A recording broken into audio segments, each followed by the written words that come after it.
क्यों भाग रहा था? क्यों डर रहा था? डंडे से डर रहा था या इससे डर रहा था? चलाऊंगा हाँ ये क्यों भाग रहा था? कहाँ से आया था? बगीचे से आया था। बगीचे से आया था। उधर देख, उधर मेरी तो नहीं, उधर भी जा रहा है। इसको एड्रेस पूछे पूरे इसका। क्या नाम है तेरा? बाकी चुप रहो यार। क्या नाम है तेरा पूरा नाम?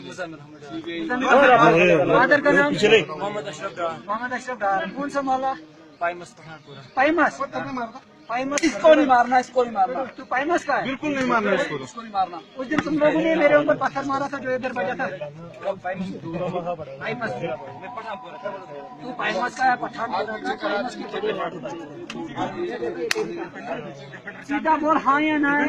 पत्थर मार रहा था। अगर तू सच बोलेगा तो नहीं बोलेगा तो मैं कोई नहीं पूछेगा क्यों इसको गोली मारी। बोल ये ठीक है, ये ठीक बोल। कोई पत्थर मार रहा था तू? पत्थर मार रहा था? पीछे वाला बोलता पाकिस्तान से है। पत्थर मार रहा था?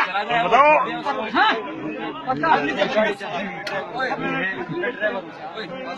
पीछे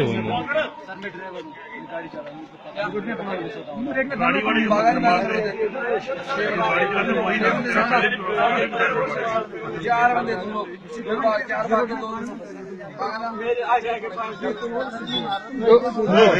चलो रिलैक्स हो जाओ। इसमें